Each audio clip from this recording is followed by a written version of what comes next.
and gentlemen, and thanks for tuning into another episode of the Dumpster Diaries Podcast. As always, I'm your host, Justin Allen, and I'm here with my buddy, Moses Wartooth. And today we have a special guest for you, Caylon. He is a local mailman in our community, and boy, do we have some questions for you, man. Uh-oh. Dude, when you reached out and you were like, hey, I kind of want to do the show, because I kind of talked to you about it first, and I was like, yeah, we're focusing on, like, our local community and, like, people in it, right? Yeah.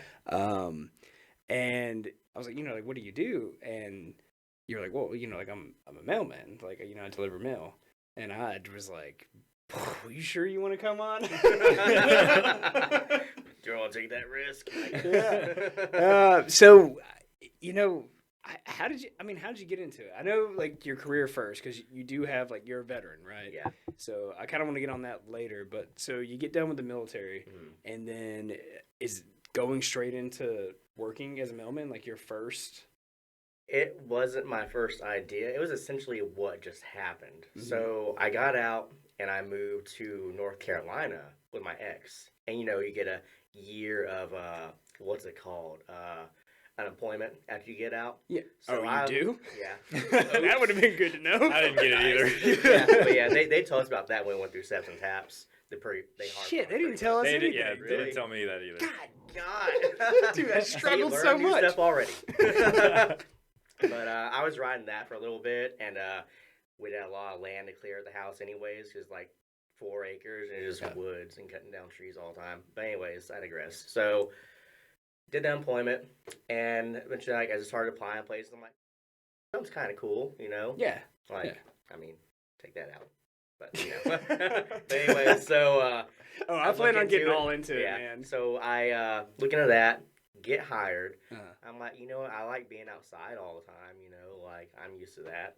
Just walking places. So I get into it. I did it for about 5 years over there. Well, yeah, almost about 5 years.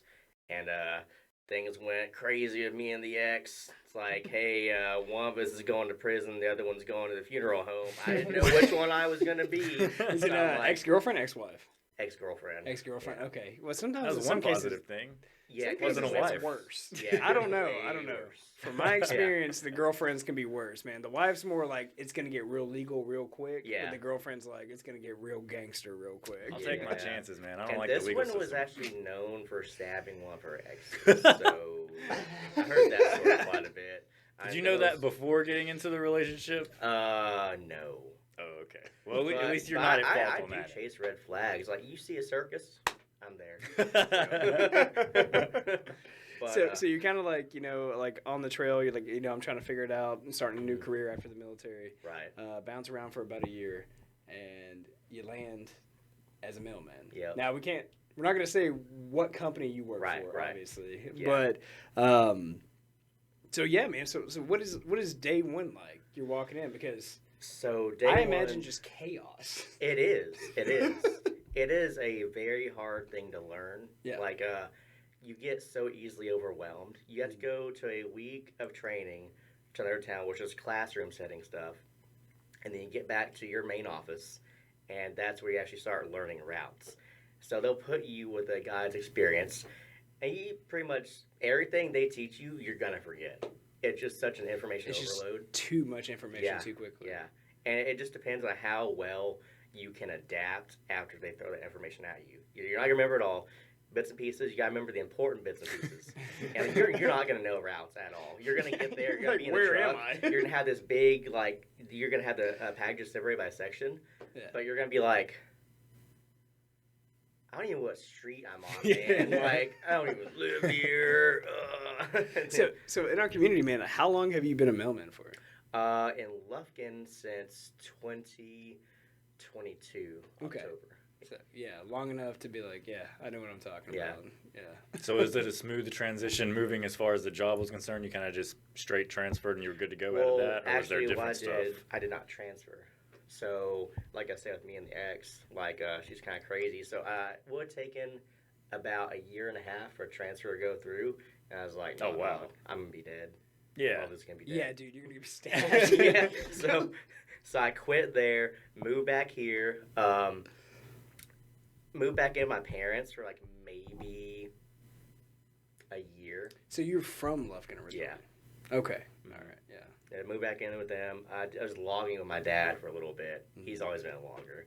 Yeah. So helped him out with that, and until I got back on, just did that with him, and everything fell into place. He got back in, and yeah.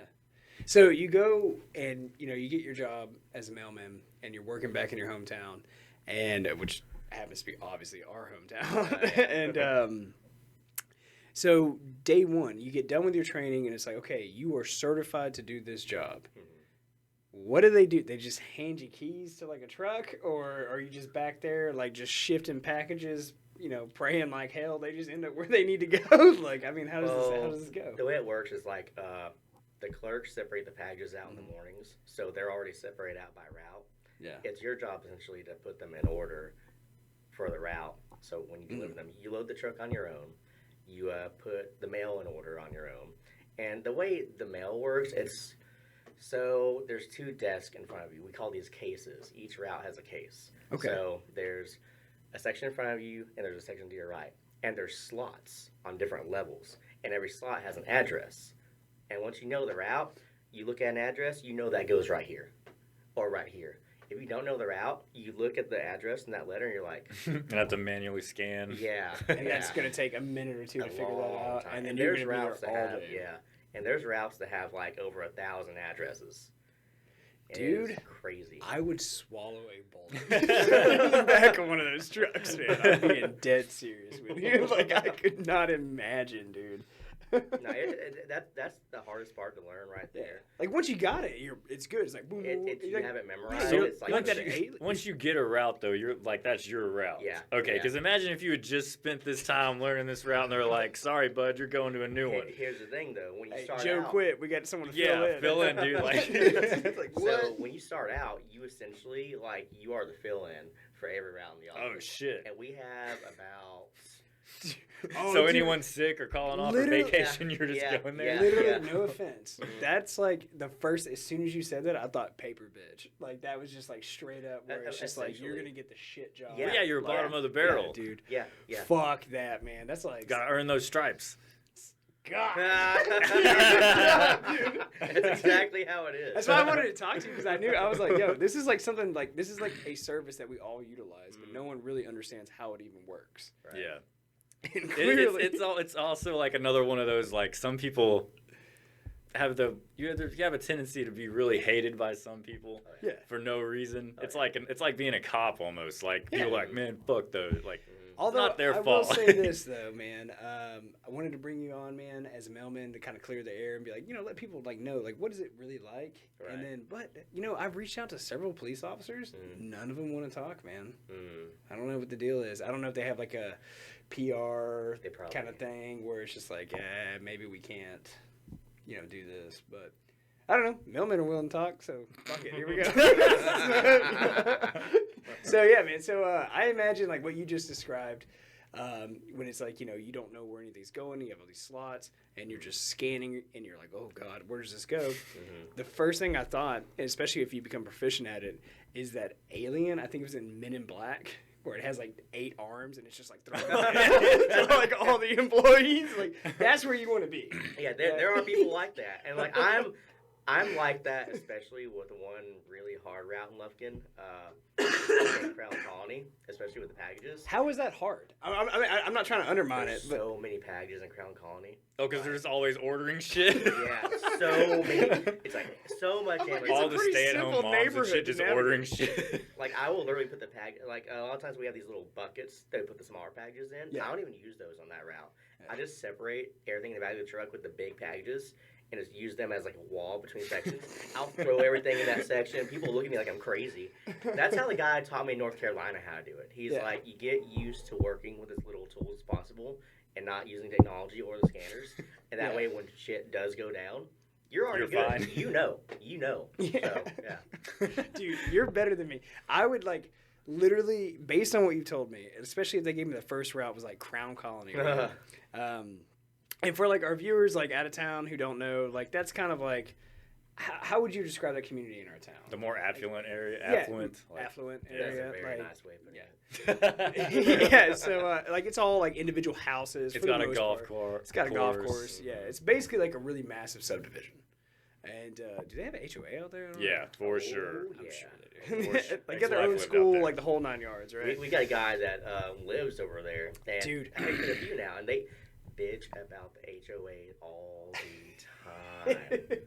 Dude, if I was you, man, like day one, if I got that route, man, I would be showing up like crying, probably with like holding a bottle of vodka while steering the truck and having a gun in my mouth and then just kicking out packages into a pile in the middle of the community saying, figure it out, and then fire off a few rounds to let them know there's shit's there and then get out. So, believe it or not that extreme, but we do have a very high attrition rate. It's Really? very high. Yeah. Like, we only keep maybe about 20% of our new hires, if that. I mean, that's where the expression comes from. Yeah. Go Damn. Yeah.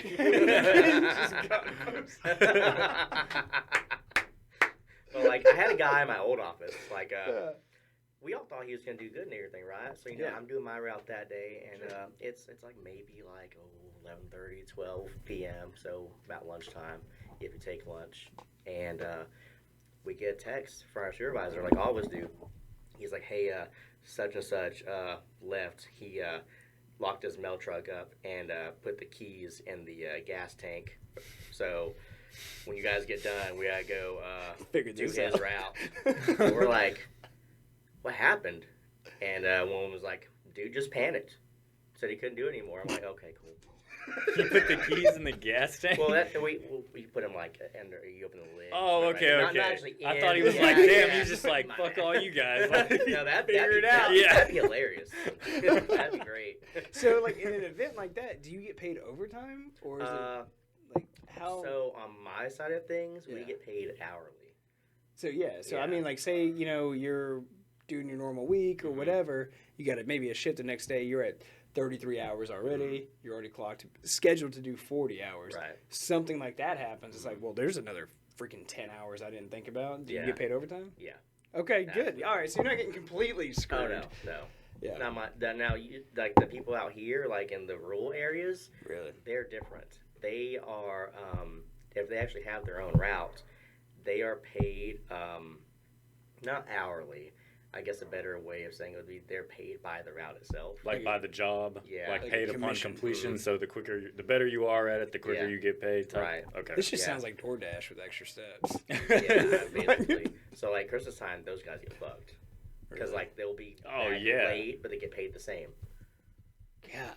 That's bullshit. Now, the new hires on that side of things, they do get paid hourly. So it's kind of backwards. You think they'd want everyone to get paid hourly, but apparently that costs more money to pay everyone hourly. Yeah. So that's why they kind of screw those Damn, guys that's over. messed up. Yeah, it is.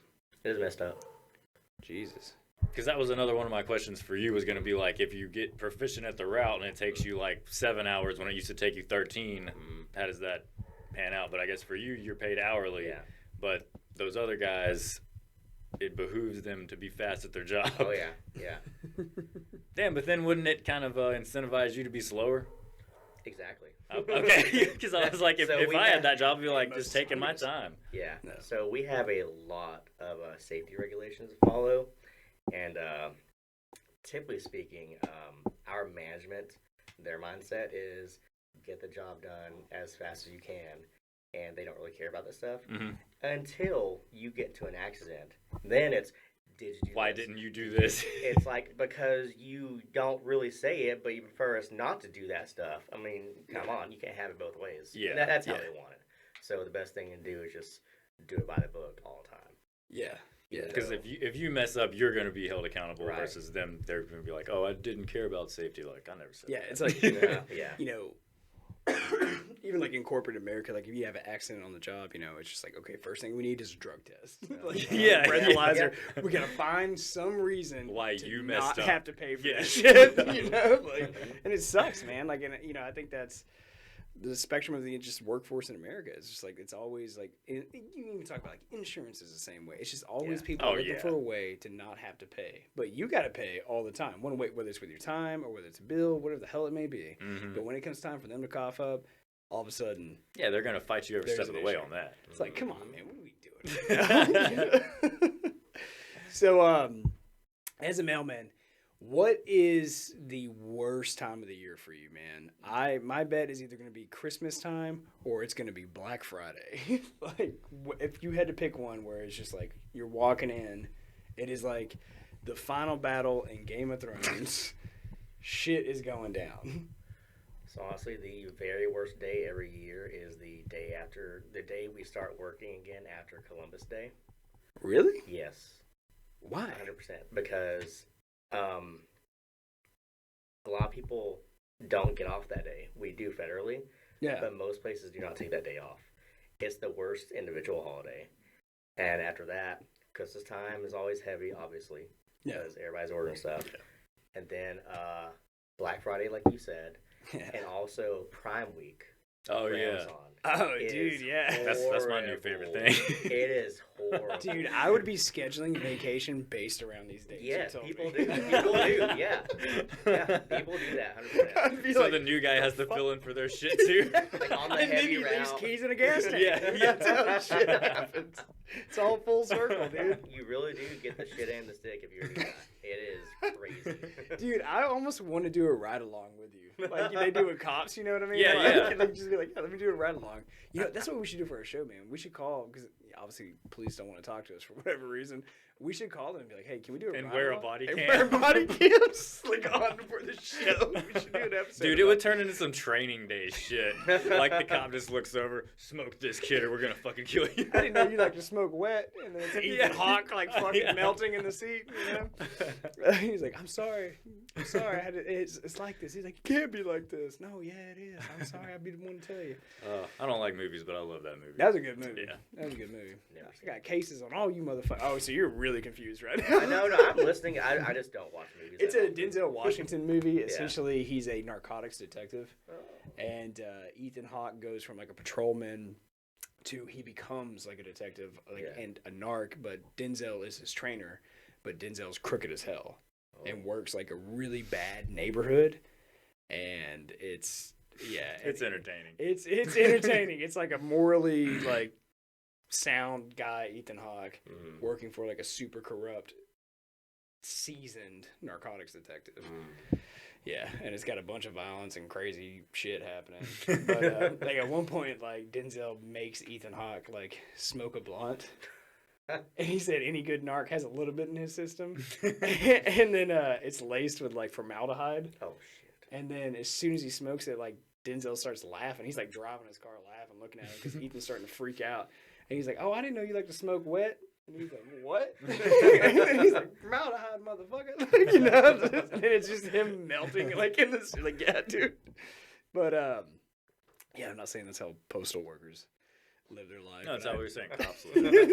Maybe cops. But yeah, because they won't talk to us. So. We should do body cams, man, for a ride along with the police. I just thought I don't want to forget that. That's actually a really good idea. So, but that's great. We should get really like violently drunk before we do it. And just be like, "This is how I am." This is how I am all the time. I'm ready for duty. Oh man. So man, so you only retain about 20% of your new hires, and then people just lose their shit, man. They either lose their shit or they just call in saying, hey, I'm done, not coming back. There's like, I imagine they don't get like 2-week notice very often. Like, it's just like, this shit ain't working. And honestly, the first 90 days, they can let you go for any reason. Oh, so you're on like a probation type thing? What are some of the most common things that people would get like let go for? No improvements. Like you were still a dumbass 2 months later. Like, nothing has changed. You haven't learned a goddamn thing since you've been here. And honestly, like if they literally just don't like you, they will let you go. It is a lot of in-office politics. Really is. Not my old office. I was gonna ask, is that like? Yeah, it was smaller. Okay. Like my old office, North Carolina, it was like we had 10 routes. That was it, and it was like a family there. When you get bigger than that, no. More cutthroat shit. More cutthroat. How many routes is in this area? On my side, we have about 25 or 26. On the other side, in the rural areas, we have about the same. Okay. So about 50 total. Yeah. Okay. So yeah, each person has an individual route. Yes. Okay, that would make more sense. But that also, I guess, like you say, the bigger the city, the more people there are. So it just kind of breaks everything up. But yeah, for sure, man. So when you look at our area, I know you said Crown Colony is the worst, man. But what other areas where it's like the shit in the stick, where like everyone's just like, no, please God, no, not me. A lot of people don't like doing North Side. Yeah, I love it personally. Yeah, because there's not that many packages. Yeah, the people are very nice on the North Side. Mm-hmm. They love, you bringing their mail and stuff. They have cookouts Friday, Saturday. If you're good with them, they give you free food. Yeah. Literally, if I got the chance to be over there, if the current guy retired, 100%. No shit, really? Yeah. Because that's always like the part of town where people are like, oh, don't go to that side of the train tracks. Like, there's all these problems or whatever it may be, shootings, crime, and stuff like that. But you're telling me, fuck it, man. Like, it's actually just like. I mean, you brought up a good point, though. Like, everybody likes to see their mail come. Yeah. Like, I'm like, fuck yeah, the mail's here. Good. Well, because as a kid, I spent a lot of time in that area. Yeah. Yeah. I don't know if you remember, but like Dave's Skate Park. Yeah. Was down there. I used to hang out there. Like, I had a sponsorship with them as a kid. So I spent a lot of time in that part of town. My mom actually grew up over on Houston Street. Oh, yeah. I know exactly what you're talking about. Yeah. And it's funny because I hear people, I'm not saying it's people from Crown Colony, but like people, from more affluent areas, be like, oh, like that's a bad part of town and stuff. And it's just like, I don't think it's that bad. I mean, there's bad shit that happens, but I'm sure there's horrible shit that happens in Crown Colony. No one ever hears about. Remember on that Angelina County page about 2 years ago? Was it Connor from Crown Colony? Was that what the thing was? That dude going around? What is the background? Yeah, I remember that. Yeah, what is the background of that? Because I have no idea what that story is. It was a kid named Connor with a golf cart, right? And he was just doing shit. But it was really like I think it was minor stuff. It was just pissing out those types of people, if you know what I'm saying. Really? Like, so you're just being like a 16-year-old punk, I just think like so. doing dumb shit. Yeah. But nothing like really illegal. Like I don't think nothing so. crazy. No. Yeah, I mean, he didn't get arrested for anything. So. You know what? Fuck it. We should get Connor on here. We need to interview Connor. So we need to let him tell the truth. Get clean your name up, brother. Defend your honor. One time I was in Crown Colony on a Sunday doing Amazon packages, and I saw these kids. I think I was just in a bad mood that day. Yeah. I don't know. But these kids on a golf cart, and they had like a little, like maybe 3.5, 4-year-old girl in the back of the golf cart, and the kid driving it was like probably like 10 or 11. He was just driving all crazy. This girl like came so close to falling off like 2 or 3 times. Just the little time I was looking, I'm like, you know what? I'm pissed the fuck off. Yeah. Like, no. So I stopped the truck. Again, I'm like, hey, what are you doing? And the kids were like, oh God, it's I'm a man like, in uniform. So I'm like, I didn't know where they live. Like, I know where you live. All right. Talk to mom and dad. So you're gonna go there right now. I'm gonna watch you. So they go. I have no idea where they live. They go to their house. I'm watching. He looks like he's trying to hide behind this fence. I'm like, you don't really live here. He's like, and the girl, she's like, he lives right there across the street. I'm like, thank you. So I do some more packages. I go back and I knock on the door. Yeah. And I'm like, the mom answers. And she's like, ma'am, I just want to let you know, like, your son is driving a golf cart, and, like, that little girl was there, too, almost falling out. And she's like, oh, yeah, he's hiding from me right now. She told me, thank you, because I'm going to get his ass. It's Connor. It's fucking Connor, dude. He's behind it again, dude. The menace. That was great. Man, dude. I bet it's kind of cool, like, I mean, especially the people that do talk to you and you get to meet, like, face to face, you kind of get to, like, really know your community. Yeah, you do. You know? Like, there's people that, this is, like, the older generation. Yeah. You're, like, the only human in contact they have throughout every single day. Like, you're the one constant. So you get really close to the old people. You do. God, dude, you're trying to break my heart. I just Yeah, imagine an old person ordering Amazon every day just so they meet another person. You know what I mean? Like, Jesus Christ. There's cheaper ways to do that. But. Yeah. Yeah. Like, in my old office, there's this really sweet old lady. Yeah. I don't remember her name, and I feel like an asshole for it. But, no, it's cool. Everyone blinks on the show. Yeah. And, it's a lot of pressure. It wouldn't. I just don't remember her name, period. But all right, I was trying to give you an out. That was a bad memory, I'll be honest. But I had that route for about 2.5 years, and you know, one day the mail starts piling up. I'm like, dude, I haven't seen her for like a week, and then I saw like a black sports car, never seen her before one day. It turned out it was her daughter. She's like, yeah, hey, just so you know, she died. I'm like, I am so sorry. I'm like, she was so sweet. Yeah. And she's like, I heard she was. I'm like, yeah. Yep. Also, that would like fuck with me. Like if the daughter was like, I heard she was. Exactly. Yeah. What the fuck are we even talking about right now, lady? Dude. Like, were you not like talking to your mom? Like she's old as hell. Yeah. So is there a point to where like you start to notice behavior where you're almost obligated to kind of do like a wellness check? Not like you going and kicking in a door, but like contact the police and be like, hey man, something's off like here. the mail's piling up here. Yeah. Holy shit. That does happen a lot. Because I don't have a wife or a kid, so I imagine if I do just finally stroke out in my living room, that's probably going to be how they find me. It's probably like this dude has like 3 Amazon packages. It's going to be Caylon. He's going to be like, his shit's just stacked up. He hasn't checked his mailbox in forever. And then it's just like, oh, shit. He's been here for fucking 2 weeks. Looking like a bloated grape or something, you know? That's how my ex's mom was found. Oh, my God. In the house we lived in North Carolina. Yeah. Holy fuck, dude. Talk about sleep. God, how do you sleep in a house after that? Dude. Fuck that. Like, dude, I don't know. I'll tell you right now, like, Moses isn't a very, like, spiritual religious person. Mm-hmm. I am. I believe in ghosts and shit. Mm-hmm. I am not fucking with that.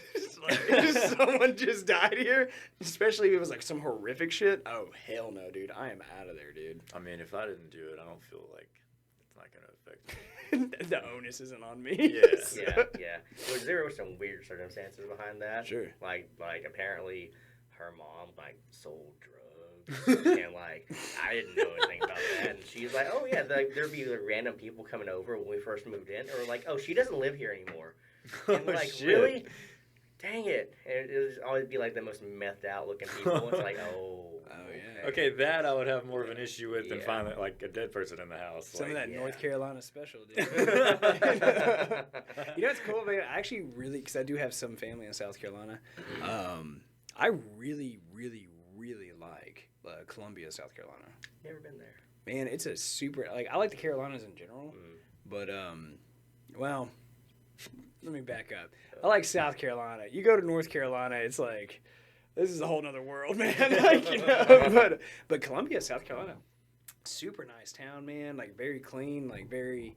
I don't know. I just like it a lot, man. Yeah. Like I constantly think about moving there. I'm like, oh, maybe I should do it or whatever. And both those states are absolutely beautiful. Yeah, they are. And it's like the temperature wise, it's about the same, a little bit cooler, but the humidity is so much less too. Yeah, because you got the ocean close by. That makes a huge difference. Oh, dude, you don't get swamp ass out that way, dude. Like, it's actually nice. Yeah. You like are melting, you know.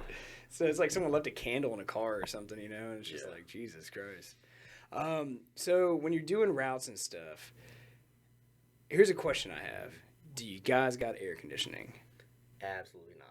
Now that's a fucking problem. It's like you gotta drive fast. It's 110 degrees outside. You don't have fucking air conditioning. We like roll the windows down. No, you're good. It's great. We roll the windows down. There's like this little bitty fan. It's about. Oh yeah, I've seen that fan. Big. Yeah, it's about. It's on the dash. Yeah. Mm-hmm. And you wonder why your retention rate is 20% of new hires. That makes too much sense.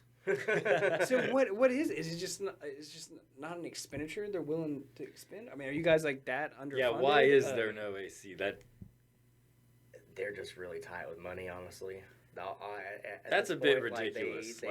I'm all about saving money, but fuck, that's a bit ridiculous. Yeah. Jesus Christ, dude, this isn't a fucking cobalt sweatshop. I guess it is kind of a sweatshop. We are rolling out new vehicles right now, and they're hitting the fleet like right now. Actually, we probably won't get them in Lufkin until 20 20 years. Yeah, years down the line. Maybe next year, the year after, probably 28 realistically. But they have AC, and they're actually going to be required to have AC in all vehicles from now on. It's crazy. It's 2025, yeah. And this is just now happening. Dude, we're planning trips to Mars. Yeah. You can't figure out fucking air conditioning for our postal workers? Like, get fucked, man.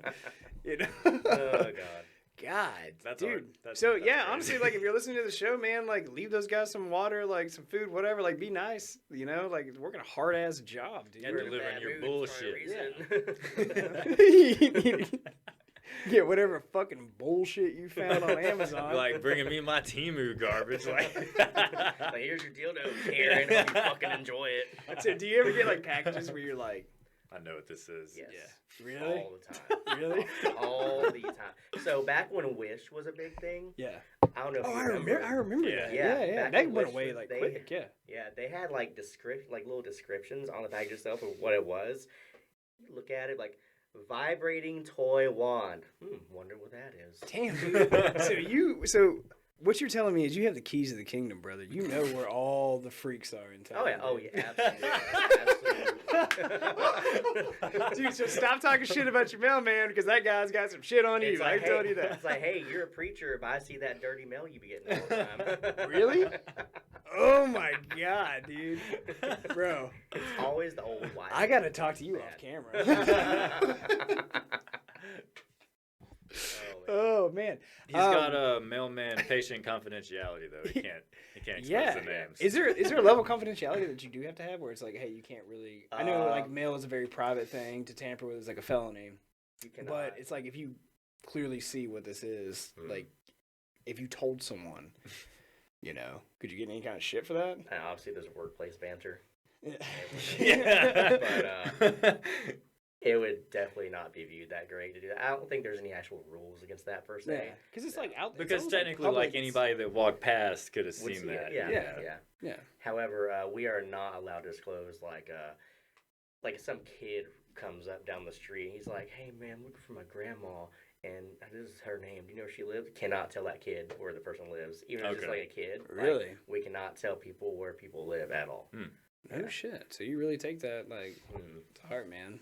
It's good. That makes me happy. Like, Some yeah, trust. that's good, Like that's at least good. you know that, Yeah. man. 'Cause, like, I don't know, like if you did say that and like say something happened to that person, Exactly. like, Yeah, then or it's like- just The easiest, like a stalker would be like, "Hey, where's she live?" Oh, right here. oh, I'm looking for Oh my yeah, if there's girlfriend. ever a dude asking for about a woman, that's absolutely not like 100% right. They're like, no, I think she lives on their side of town, dude. Yeah, not around here.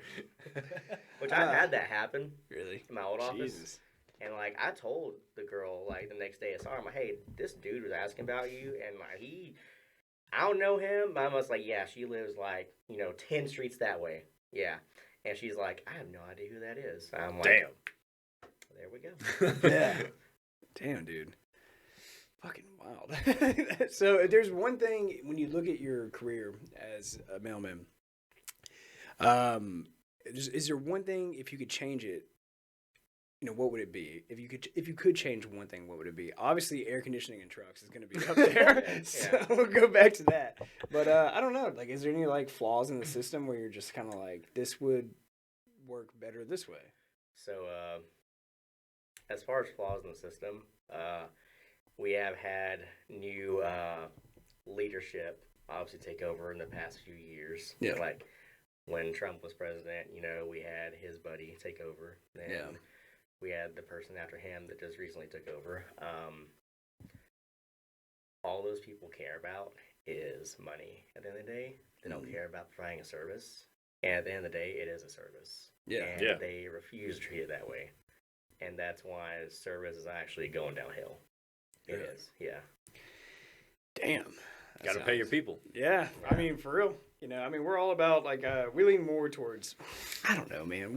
We talked about it, I think, on the last episode. More like fiscal conservatives, but like social liberals, right? Like, do whatever you want, but we're not going to fucking pay for it. Yeah, right? absolutely. And And so we're all about like shaving off money, like saving things wherever we can and stuff. But then there's like a balance to that where it's just hey, dude, like you actually need some have to fucking AC. Yeah, dude, they need fucking AC. And this is what I love about having guests on, because like when it's just Moses and I, we just rant and rave, and usually it's just like 90% me screaming about politics, and then him just going, "Yep," and like poking holes in it. But every time we have a guest on, man, we always learn something new that's like interesting. You know, it's just like, oh, like this is an actual problem. Like, can we like fix this? You know? And how many times has it now? Like, this just reinforces this shit. But like, all of the guests that have jobs that involve like helping a lot of people or providing a service, they all have like massive flaws that are just like, why are they not being helped in this area? Yes. Like from mental help to ACs, like it's crazy. We had a paramedic on, and we were talking to her about some of their healthcare like benefits they get. Right. And when it comes to psychiatric care, nothing. Like it's dog shit. And that's in our community, man. Really? Yeah. And it's like, and she talked about like very traumatic things she's dealt with. I mean, she's a very resilient person. Yeah. And but dude, I was like, that needs to be fucking fixed. Like right there. Like I think first responders, like, dude, if you're seeing compound fractures and suicides and stuff like all the time, man, like you probably need to talk to somebody. You might, dude. I think we can squeeze a little more juice out for like a little bit of talking. You know what I mean? Yeah. So, I don't know.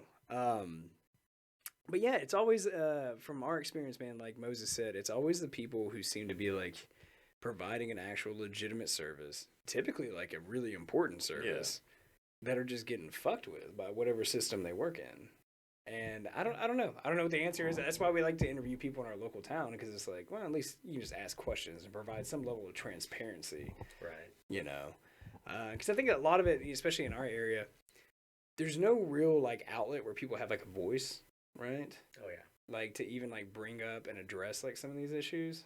Like if something, for example, if something as simple as someone watches this episode, all 20 of you, if someone watches this episode in our community and they just treat their postal worker a little better, or they're just a little kind if they're like, hey, where's my package? And I have to go up there and talk. Mm-hmm. It's like, okay. Yeah, like this obviously this guy doesn't, he's not responsible for your works a hard route. Not there. Doesn't have air conditioning. Like he's trying to do his job as efficient as possible and help everybody out. Like so. The thing that gets me is like see all the packages in the morning. You get an Amazon package that's been beat to hell. That's happening. And it's like great. I know I'm gonna deliver this. The first thing they're gonna think is that I did it because I'm the one that's handing it to them. Yeah, you touched it. Like, this nah, is your bro. fault. Like it was like this when I got it. Like I'll put some tape on it and stuff, make it look all nice and pretty, and I'll scan it, say it was damaged when we got it. And I'll let them know, like especially from Amazon, because with Amazon Prime, they'll refund your stuff for free if it's damaged. Yeah. And if they're there, I let them know that. I'm like, hey, just so you know, if you get Amazon Prime, this is damaged, they'll refund it. Yeah. And 9 times out of 10, Amazon's like, hey, just keep that. We'll send you a new one with whatever the product is, unless it's something crazy expensive. So. My PS5 got bumped. that's where I'm like, I got a TV, it's got a crack in it. Now you want me to send this back or call it good? Bring me another one. I wonder how much they lose, like based on. I mean, because that's essentially it's fraud. I've watched documentaries about it. Really? Yeah. But they're probably making so much money where they're just like, fuck it. It's so it seems like a lot of money they're losing, but it's so negligible to their total profits. It's like it isn't worth them changing what they're doing. Yeah. Dude, have you seen Bezos' yacht? Like it's massive. Like it's like a floating city, dude. And it's just like the only guy on there, but like some like hot ass girlfriend or whatever he has right now. Waterworld. Yeah, dude. Yes. Was it Kevin Costner? Yeah. It's gonna be like fucking Waterworld, dude. It's just gonna be Jeff Bezos floating around in the ocean. Like mail doesn't even matter anymore. It's obsolete. So man, Caylon, I know we kind of covered like what's it like being a postal worker, and the message I have, like at least from what I gathered, is just be kind to the guys, man. They work a hard job. It's essential. I do have one question though for you, and this affects a lot of people. So I order a package here, right? Right. Okay, it comes to Lufkin, my house in Lufkin or whatever. It'll say it's in Nacogdoches or something like that, in the vicinity. Right. and then it'll be like it's on its way to Shreveport, and then it comes to my house. Right. Why and how does that happen? So the reason that happens is it wouldn't really make much sense for us to have a dedicated, like, I guess, one small vehicle to go from small town to small town like that. Mm-hmm. Everything gets processed for us in Shreveport. Yeah. And so that's packages, mail, everything. Even if, like, your neighbor could send you a package, it's going to go to our office. It's going to get on a truck. It's going to go to Shreveport. It's going to come back from Shreveport. 9 times out of 10, everything's working right, you're still going to get it the next day. Yeah. But it's just... That's just why does that just seem like the most I'm sure there's a method to that madness, but it seems like I the think most it's from like a way. numbers perspective. Like you've got so much of that. Like for one person, obviously it would make sense, but if you've got like thousands of it, there's just no way to do it's that. It's like, oh, this saves us $6 million a year doing this or whatever. Right. But then you have 6 million people that want to fucking burn down the whole system because they're not getting their shit. Yeah, like when I first started working there, one of my first boxes of the day in my old office, I get it and I see an address. I see a piece of mail address for somewhere later on my route. I'm like, that'd make a lot of sense to just take it when I'm over there, Yeah. They're like, no, we don't do that. Because I call them, I'm like, so do I do that? They're like, no, you bring it back and put the outgoings like everything else. I'm like, okay. I can understand doing it on the route level like that. Like, that would make sense. It's like, oh, here's a quick fix. Like, but anything outside of that would create so much extra cost. That would be like the one of the lines I would cut costs at because that'd be a lot of gas money, honestly. Dude, I'm telling you, like after talking to you about being a postal worker, I am like ready to start leaving gift cards hanging from the door like, people for do. Christmas. Yeah. Really? Yeah. That's good. At least there's a little bit of fucking hope. Yeah, in my this old town. boss always gave the post office worker It's like gift card or whatever, Mailman, something like that. Christmas card. Yeah, at least there's still some hope left in this society. Holy shit, dude. I was really starting to lose faith for a while there. I was like, holy crap. Which, if people do leave gifts out for us, we're not allowed to take anything over a $20 monetary value. That's actually a rule for us. Like the military had that shit, remember? Mm-hmm. I would just be like, hey, bro, I got this at a pawn shop for $20. It's like brand new in a box, I will say, my first Christmas ever, it was my second Christmas, was in North Carolina working there. There's a route I did the whole year. Dude got me a little bottle, not a little bottle, like a medium-sized bottle of Henny. Yeah. I'm like, hell yeah, dude. So I'm like, that when I retire, that bottle of Henny. No shit. So you're keeping it as like a sentimental thing. Mm-hmm. That's pretty badass, man. Yeah. That's pretty badass. I get I mean, we hang stuff on the walls that people give us and stuff like that. You actually gave us something really cool, man. I want you to explain what it is. It's in front of the Fat Albert. Can you see it? Yeah, you can just take it off. Okay. I'll hold it to the camera a little bit. I'll let them see it. So this is actually an old school hat badge. They stopped making those in the 80s. Essentially, we used to be required to wear those back in the day, and around, I believe, it's the 70s, they stopped that requirement. But like the old school military style covers, you just screw it into that front hole, and that just says, "Hey, this is my route number." So it's pretty much identifying. That's super cool, and it's for our area, man. Mm-hmm. Yeah, that's badass, man. Thanks for doing that, dude. We're definitely gonna keep it on the wall really cool. For sure. We always love it when our guests bring gifts. We never ask them to do it by any means. But it's always cool, man, like just little things here and there. And so like as you watch episodes as time goes on, like little things will change. And it's like, oh, we're just adding something more to it or whatever. Yeah, I'll put it back up when we get done filming. But man, I don't know. I don't know, Moses, as far as the mail side of things, because we got to get on what he did before being a mailman. You got any questions, man? Anything you want to ask? Well, have you ever been like physically injured on the job? Like dog, the assaults, iconic like, dog biting you in the ass. Yeah, like any of that kind of stuff. I mean, nothing crazy. Like slipped out of the truck in some ice or something. I actually even wear these boots at work, and they're pretty high.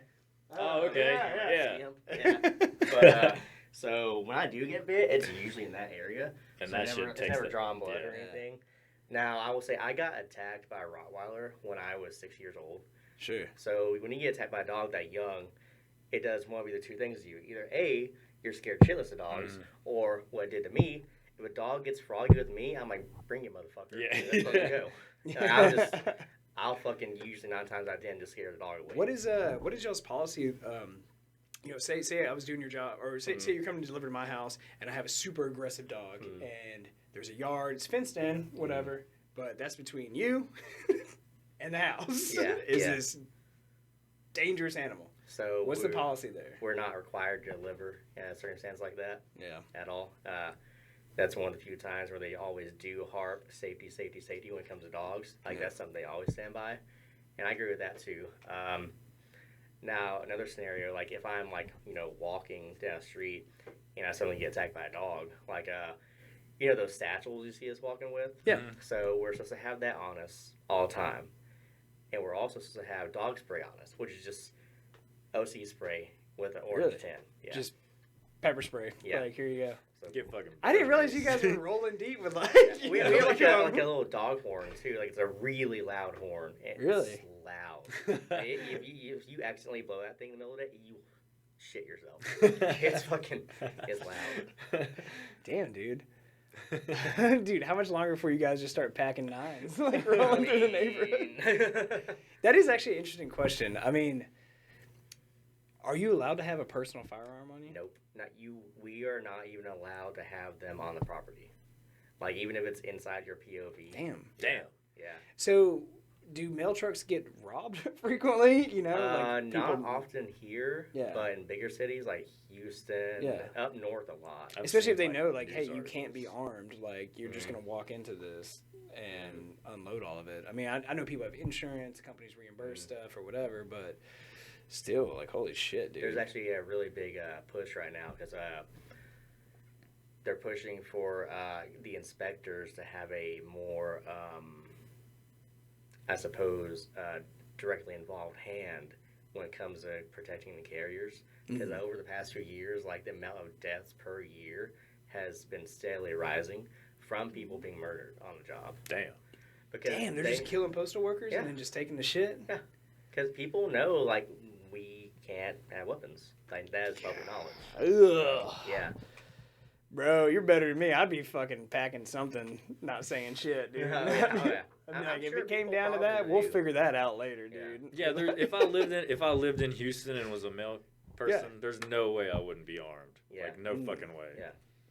So one thing I do want to ask, man, postal inspectors, this is where it gets kind of weird for me, like in my understanding of it. So postal inspectors are the only ones that can actually open your mail, correct? That I'm not too positive with. I'm thinking more of the lines of if someone was trying to mail drugs or something like that. Yes, 100%. Yeah. Okay. Like if we say we get a package and like there's a weird smell or like some weird like residue coming off of it, like we have procedures in place where one, if it's dangerous, so we get everyone away from it, and two, they call them and they get like dogs out there and everything, see what it is, and they handle it carefully, take it where it needs to go. And we essentially don't see it after that. Really? So it kind of just goes to the police? Damn. Well, out their version of the police, yeah. So it's like interworking. Yeah. Okay. Do you see a lot of that? Like people mailing drugs and stuff? Not really, honestly. Like I'd assume they just cover it up really well. Yeah. I bet, if you like, this is a sensitive package. I need to make sure this is... Put so much duct tape on it that you can't smell anything.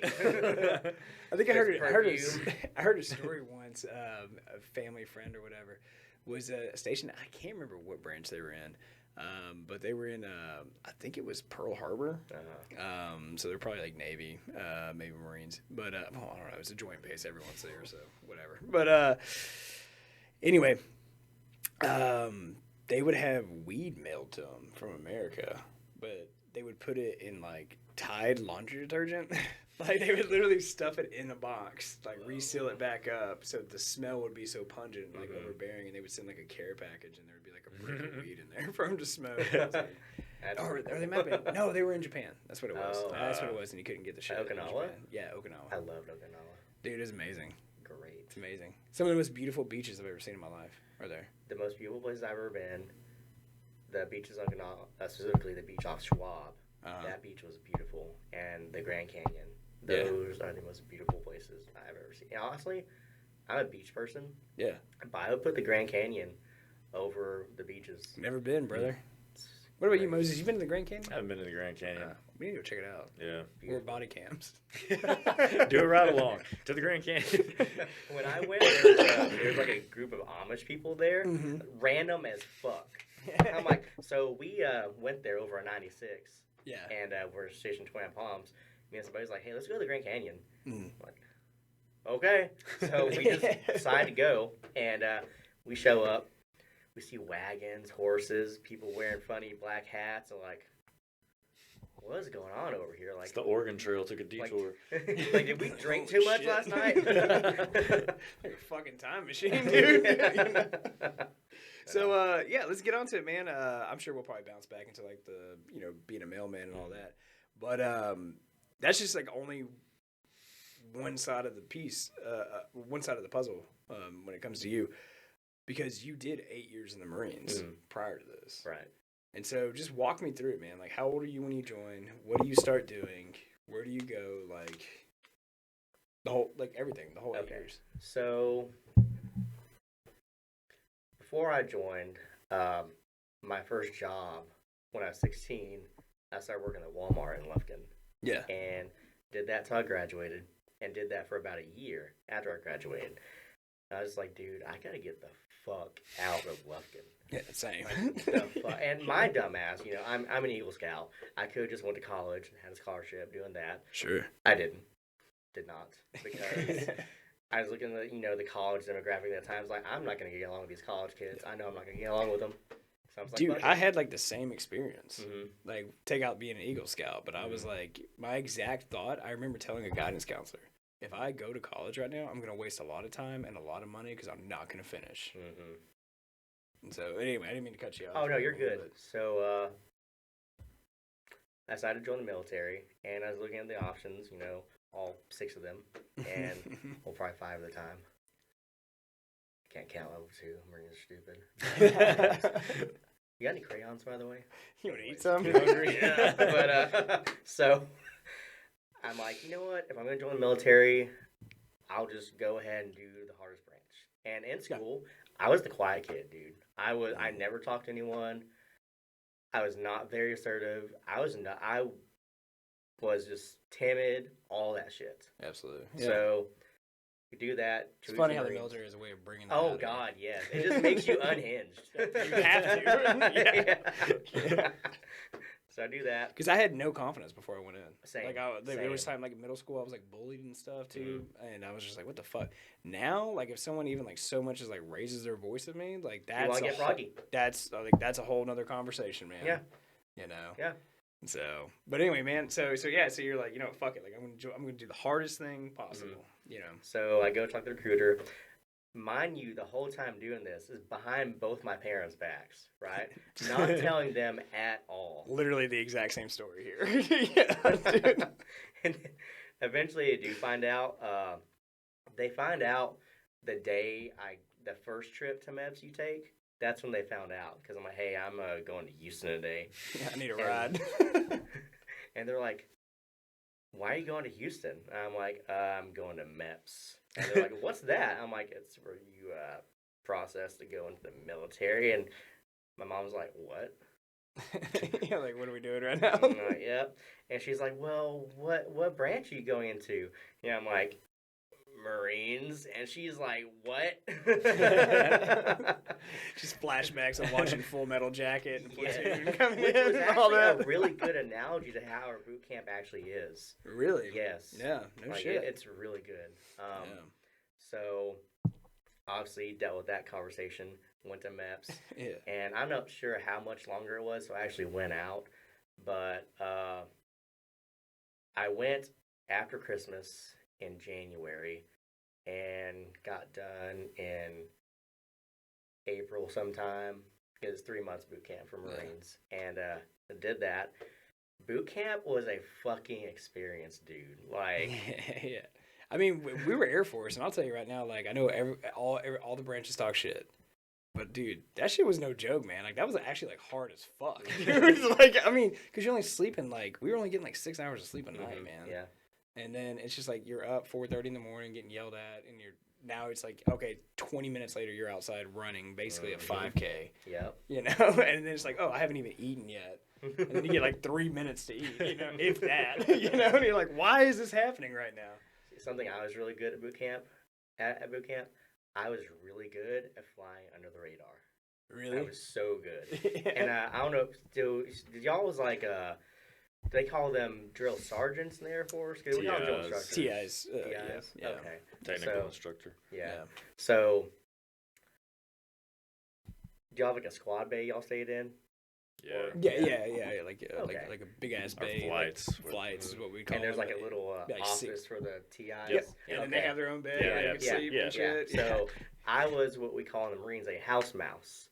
We had 3 house mice. So, like, the 3, like, shortest, smallest motherfuckers in the fucking platoon, like, whenever we clean shit every day, we're the ones that go clean the duty hut for the drill instructor. Yeah. And, like, they would hook us the fuck up, though, dude. Like, we had candy. Like, if we were, like, they hooked us up. They loved us. Yeah. And I was also the scribe. So. Oh, shit, you're the scribe? Yeah, I made the schedule for Firewatch and all that shit. Yeah. Somebody pissed me off, like, fuck you, motherfucker. And I'm looking at you. You're gonna get got right now. Yeah. You want fucking Firewatch right in the middle of the night? Got you. Bitch. So you go through boot camp and all that. And then so what job do you land when you get into like you're actual Marine, you graduate. What job do they give you? So after boot camp we actually go to MCT, and that's Marine combat training.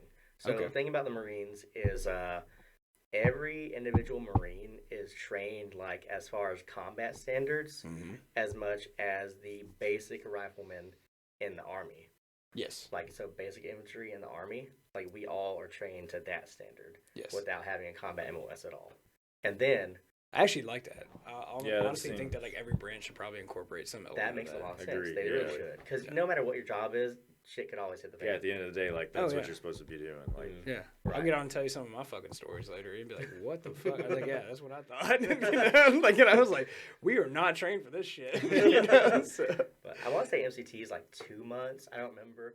God damn. So boot camp for me was in San Diego, MCRD San Diego, and then MCT was on Pendleton, and did that. And after MCT, it was going to be a while until my class for my MOS picked up. And for me, it was a 2147 LEV mechanic.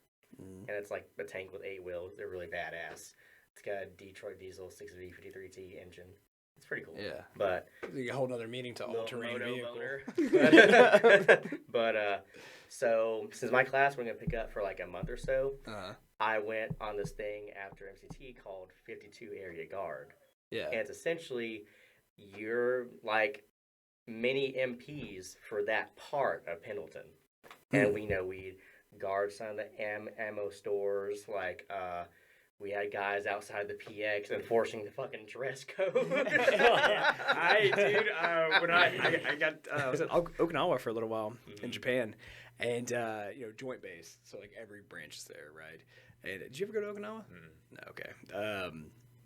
And so talk about the most humid place I've ever been in my entire life. The walls are sweating. Yes, literally. And dude, I was like, I've never seen anything like this shit in my life. But dude, like the Marines hated the Air Force there because the Air Force was like when you were off of work, like you were done. Like obviously you had normal military standards and stuff, but you were done. You wear normal clothes, whatever you wanted. And the Marines, like they were like policing them, like and stuff, like because they'd gotten in a bunch of trouble, so they were on base restriction. They could only buy up to a 6-pack at a time, and then they like super like if they left like their barracks, their dorms, they had to be in PT gear at a minimum. Like they had to be in some form of uniform. And so they were just like not having it with us. So we're just like partying up at the Econ, like hanging out with like Army and Navy. We're like, woo, yeah, our life's rock. And these guys are like motherfuckers. You know? I actually have a theory about the Marines, man, from my experience, because I did work with them a decent amount, not a whole lot. Mostly when I deployed, I actually worked with them a lot. Primarily, I worked with the Army very heavily. I think I saw one Navy guy the entire time I was in, but, you know, and that's just because they had I think it was like a F-18 get fucked up, and it had to like land on our base, and they sent in like one mechanic and be like, "Hey, where's our plane?" It's like I gotta fix something, right? And shit, I lost my goddamn train of thought again. You're working some Marines. Yeah, I was working with the Marines. Oh, damn, I'll think of it here in a second, man. I do this shit a lot on the show, man. You're good. But no, dude, they were actually like some of the coolest people I ever worked with, man. They were like really down to earth, especially like the downrange time, like when I was in Iraq. Because I worked with their EOD. Yeah. So for the people who don't know, badass. yeah, those are the guys, like if there is an IED on the side of the road or there's some sort of explosive that gets damaged, those are the guys you call to come pick that shit up and blow it up.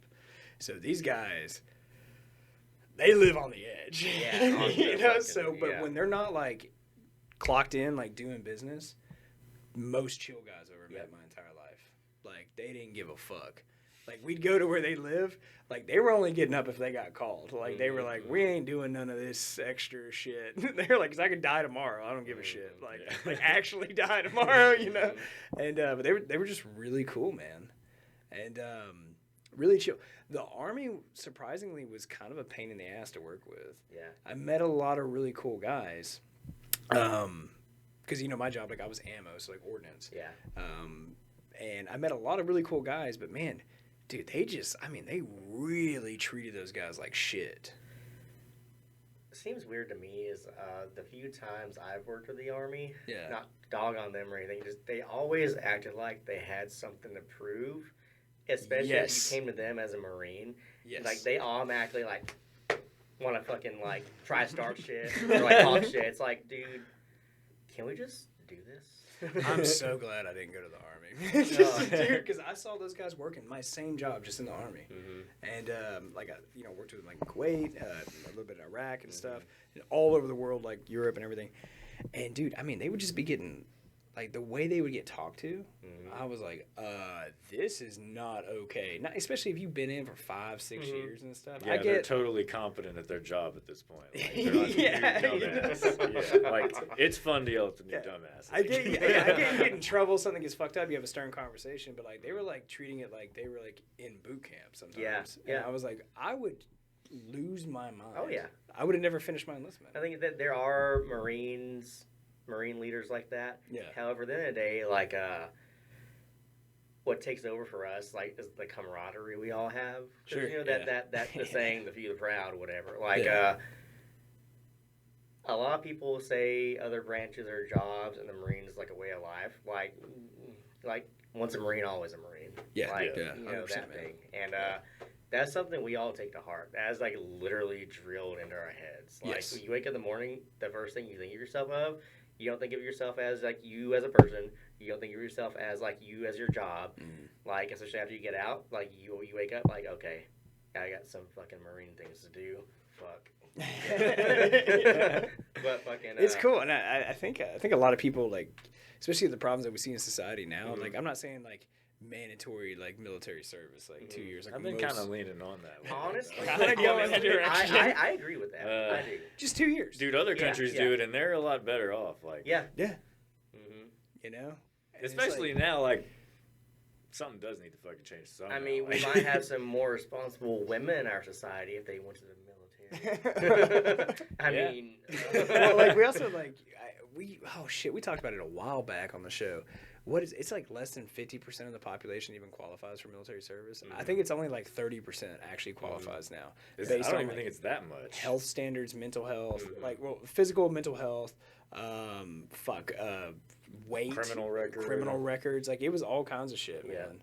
And it's like, once you really look at it, like, they ain't got a lot of people to pull from, man. And especially now in today's day and age, where everybody's getting all willy-nilly on the global platform, shooting shit off. Yeah. I'm like, buddy, I'm not going to say draft, but I would not be surprised if we saw one in our lifetime. Oh, yeah. 100%. And I'm just really thankful that I did 12 years already and I can't be drafted. See, that's the only reason I did 8. That's the only reason. Because you could, as long as you do 8, you can never be drafted. Yep. Like, you're free. You're out. And he's like, woo! You know? So, man, Caylon, did you ever deploy? So, did you go downrange? When I was in 29 Palms, I deployed one time, and it wasn't even like crazy. We didn't really see a lot of shit for our deployment. Yeah. So I'll tell you, I'll be straight up with you. Like 95% of the time I was in Iraq, not a goddamn thing happened. Yeah. Like I was like, this is the most boring shit. But that 5% fucking took me 7 years to come to terms with. That's all I'm gonna say, dude. But yeah, no. But we did. I did have one kind of big experience. It was big experience over there, and no underplay it, man. Just tell it how I'll whenever we do our little veteran thing, I'll talk about it then. At later time. But other than that, so the documentary I was talking about doing, Moses. Caylon's gonna be in it. Yeah, I'll come to that one. I'll talk about that that situation there. Yeah, but you don't have to talk about it. I see you getting a little. It's just, you don't have to talk about it, man. But other than that, like I was on guard a lot over there. Yeah. And sometimes we did go to some neighboring villages and do hearts and minds shit like that. And you get real close to the kids.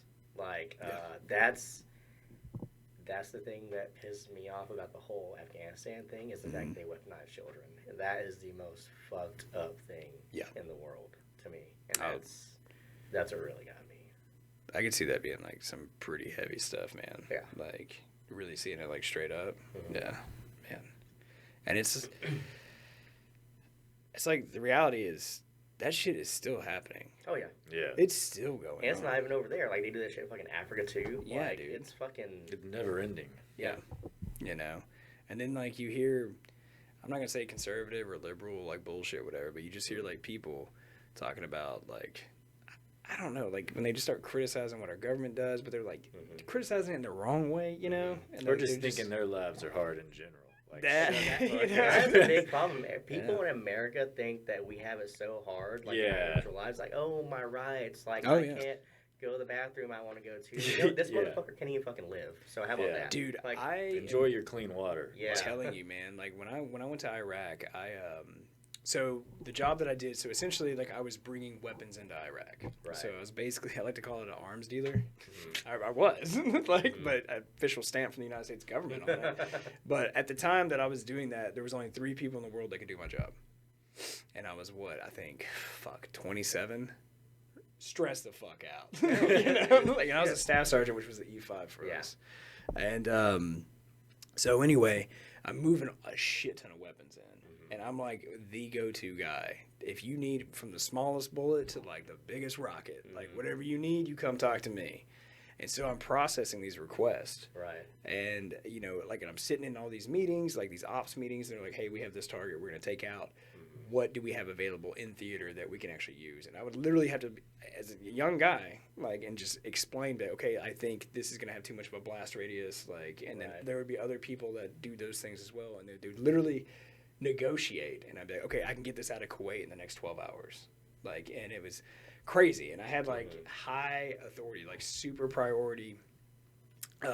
It's category 1 priority. It's used for only wartime effort. Yeah. And so if I hit order, no matter where it was in the world, whatever bullshit training operation was happening, that shit stopped. They loaded up my shipment immediately. That got put on a C-130, and then within 24 hours, it's sitting on the tarmac in Iraq. See, that's badass. And dude, and we had a part, like it was for a classified weapon system, but we had a part that I needed, and it had to come from the manufacturer, all those government contracts and stuff. And I was like, dude, this thing is like worthless. Like we could probably just like, I don't know. Jerry rig it. And they were like, no, we have to have this. And it played some other functionalities. But it was like, I mean, the box was this big. Like, I mean, you could fit it between 2 hands. Yeah. Maybe like a 6x8 kind of thing, something roughly. And, dude, I hit order. And, bro, I get phone calls from, like, the fucking Pentagon. Like, I'm like, what the fuck is going on? Like, as soon as I hit order, like, my SIPR, which is basically a classified line, starts ringing immediately. And I was like, dude, I fucked up. I was like, I'm like talking. Dude, I am not even talking to people in uniform anymore. I'm talking to misters who wear suits. And I'm like, okay. And I was like, hey, this is what happened with this. Like, there was some damage. Like, we have to get it fixed. We're using it for this op. And they're like, okay, like, you'll have it. Dude, like 12 hours later, it was less than 24 hours. They found that shit in Langley, Virginia. They flew that shit to Iraq. I'm fucking waiting on the tarmac in real time. I see the fucking tail come down, and they're like, Sergeant Allen or whatever, you know, and I'm like, yeah. And they're like, here's your box. He just hands it to me. I was like, dude, I started thinking to this day, dude, like the millions of dollars, like the hundreds of man hours, like all of that. Used on that. For that one thing. And then I started thinking, I was like, is this what the fucking president feels like all the time? Holy shit, this is amazing. But dude, that was like the biggest power move I've ever had in my entire life. Like I felt like, I was like, whoo, like dude, I was on fire, man. But so we'd get all these weapons and stuff, man. And then I was working with a lot of like spec op guys, a lot of combat rescue guys, because the Air Force is real big on that. Oh yeah, the pararescue and all that stuff. So and then I worked on a task force there, so it was joint, and then we even had other agencies. So we had CIA was there, FBI was there, NSA was there. I mean, they were hunting people, man. And I would sit in these basic operation centers, and every day you would just see pictures on the wall. You'd see targets. Like, this is who we're going after.